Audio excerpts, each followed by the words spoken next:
match de l'année. Le match du siècle. Mais c'était quoi ce match de fou furieux? Vous ne rêvez pas. 4-3 pour la Juventus au bout de 95 minutes de jeu. Avant de vous parler de tout ce qui s'est passé, ça va être dur. Lui, ils ont réalisé le rêve de tous les frères du monde entier qui aiment le foot. Ils ont marqué, ils ont célébré de la même manière et en plus de ça, ils ont mis le même but.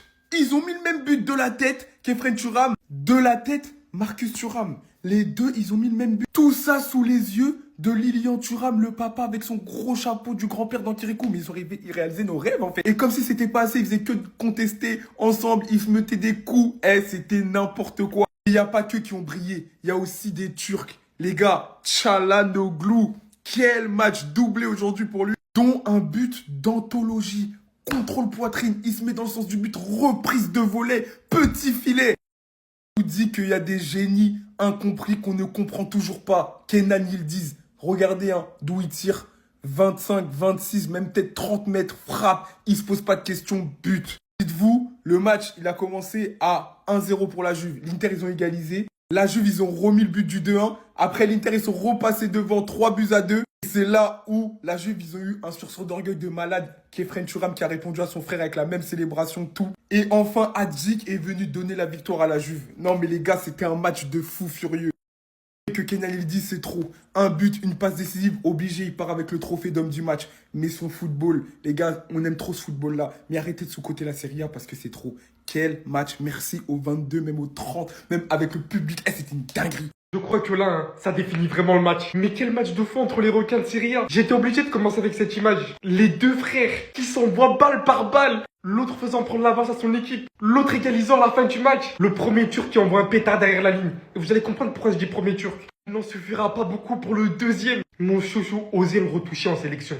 Il vient envoyer, mais n'importe quoi derrière la ligne. Regardez la distance. Et ce, juste après s'être retourné. Il n'en suffira pas beaucoup de temps. Après que le premier Turc, Çalhanoğlu, reçoit un ballon aérien derrière la ligne. Ping! Dedans, pensez le match plié. Marcus Thuram qui vient mettre d'une tête le 3-2 sur un corner. Mais c'est pas fini. Efren Thuram, son frère, qui vient à 5 minutes de la fin du match. Égalisé. C'est pas fini les gars. 4-3 pile à la fin du match. La Juventus prend le devant. Alors que l'Inter était revenu. Alors que l'Inter avait pris les devants. Mais ce match de Barjo, ce match de grand fou. De très loin le meilleur spectacle de ce début de saison. Et qui aurait pensé, qui aurait cru que ça serait venu de la Serie A. Mais des fois je me dis à quel point ce championnat est vraiment sous-coté. Non là franchement c'est magnifique. Là franchement c'est magnifique ce match. Ce que les Turcs ont proposé sur ce match, je crois bien qu'ils sont en mission rattrapage. Parce qu'il y a eu un 6-0 récemment face à l'Espagne. Et je sais pas, depuis que la trêve est finie, ils sont tous ultra performants. Déjà plus tôt dans la journée, Arda Güler, il a marqué avec le Real Madrid.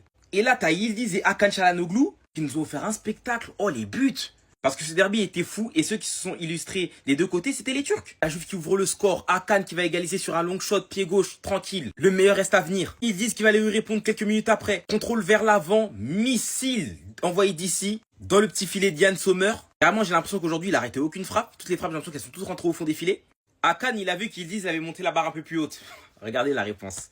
Contrôle poitrine, embouchure, surface de réparation. Reprise de volée. Le gardien, il bouge même pas dans ses cages. But. Qu'est-ce que Di Gregoriou pouvait faire? Il pouvait rien faire. Les Turcs, ils sont en mission rattrapage du 6-0. Et après le spectacle des Turcs, on verra l'aventure des deux frères Thuram avec Marcus qui prendra l'avantage et Efren qui va égaliser. Notamment sur un centre de Kenan, qui actuellement, si je ne me trompe pas, est le meilleur passeur de Serie A. Et cette année, je suis content d'avoir pris mon abonnement parce que là, c'est la réconciliation avec la Serie A. Surtout quand tu as des matchs comme ça, pour le plus gros match, c'est juste un kiff. La Juve à la fin du match qui va reprendre l'avantage. Un but dans le temps additionnel du jeune entrant Hadžić. Comme quoi, aujourd'hui, j'ai l'impression que toutes les frappes de la Juve sont parties au fond des filets. Que Yann Sommer a fait 0 arrêt, je sais pas. Il s'est pris arrêt, c'est pris que des bangers. Qu'est-ce qu'ils se disent dans ce match de taré? Si t'as pas regardé Juve Inter, t'as raté ta soirée. Lilian Thuram, quelle vie! Non, parce que pour comprendre cette image, faut avoir le contexte. Je vous remets les choses dans leur contexte calmement. Deux frères, deux fauves, qui s'affrontent dans un derby italien. Dans l'un des plus grands derbys de Serie A.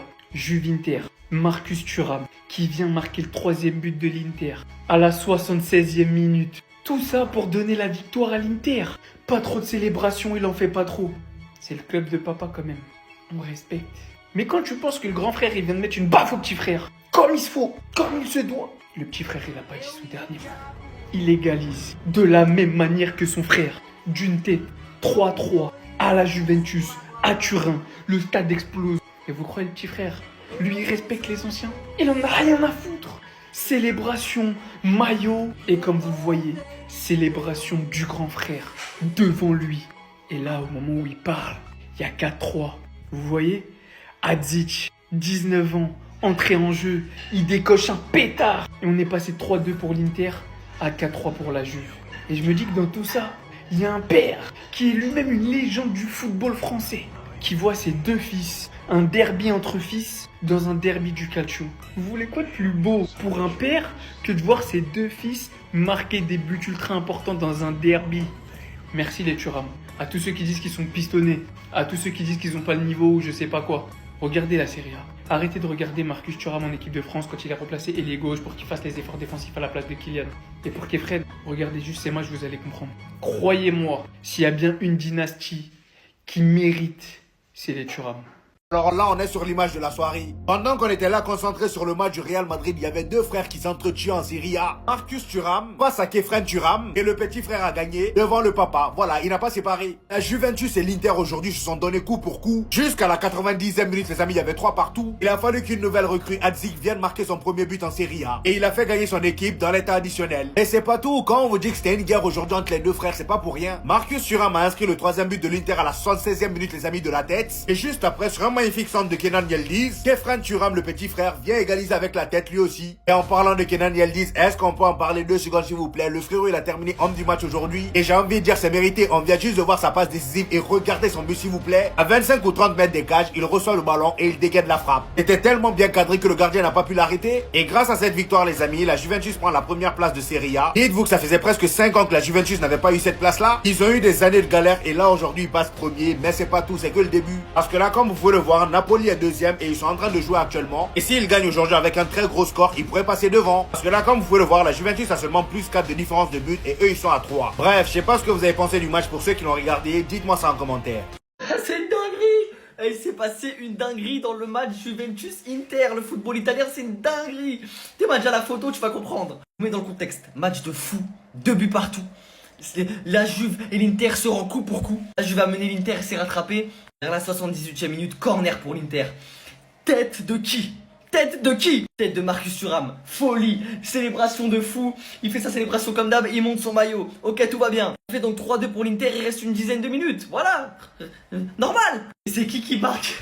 2 minutes après, 3 minutes après, c'est qui marque? C'est qui fait la même célébration? C'est qui fait les deux mêmes célébrations? Parce qu'ils ont fait ça. Et les deux, ils ont montré leur maillot. Thuram. Les deux Thuram, ils ont marqué coup pour coup. 3 buts partout. Le petit frère, il avait trop le seum. Il fait les mêmes célébrations, il a dit je suis pas le petit frère aujourd'hui. Je fais les mêmes célébrations que toi, je marque juste après toi, et y'a quoi? Je remets les compteurs à 0. Je pose mon téléphone. T'as quoi dans les couilles? Vas-y, français! Avec tout le respect, t'as quoi dans les yucks? T'as quoi dans tes yucks? Avec tout le respect, dis-moi ce que t'as dedans. C'est trop! Wesh! Ces deux enfants, ils marquent dans le même match, ils font un match de porc, ils sont les deux en équipe de France, c'est trop. C'est pas tout dans ce match. Parce que le football de la Serie A, là, c'est trop. 91e, un mec qui sort de nulle part, un Monténégrin de 19 ans, je l'ai jamais vu. Il te met une mine. Mais il te met une mine pour tout éteindre, pour dire y a pas que les frères Thuram. Donc 19 ans, c'est déjà le meilleur joueur de l'histoire monténégrin déjà. À un moment donné, les frères, je suis posé dans mon salon, il va falloir analyser les 2 boules là de monsieur Lilian Thuram. Hein? Il va falloir analyser ça les frères. C'est pas moi qui le dis, même des personnes sur les réseaux sont en train de dire. Il va falloir analyser les 2 machines de Lilian Thuram. C'est pas possible. Marcus Thuram se prend une remontada face à son frère. Non, c'est trop les frères. Marcus Thuram, il prend une remontada de fou. Et le pire, c'est qu'il se tape une barre avec le frérot. Genre, franchement, on peut rien lui reprocher. Bah après, j'ai pas vu tout le match. Mais apparemment, il est buteur. Et voilà, il a mis une tête, je crois. Son frère aussi qui met une tête. Voilà. Imaginez seulement les frères, la sensation que ça doit être de jouer avec ton frère sur le terrain. Genre, pas dans la même équipe. Tu joues avec ton frérot contre ton frérot. Genre, t'es là, tu joues contre ton frérot en pro. Et il y a votre père qui est en train de regarder un match qui compte. Et vous deux, vous marquez. La sensation doit être incroyable. Non, franchement, là, je pense que c'est un rêve. Genre, on adore le foot, mais tu joues contre ton ref. Et vous deux, vous marquez. Et il y a le daron qui vous regarde. Franchement, non, le daron, il doit être fier. Franchement, non, le football, il n'y a que ça.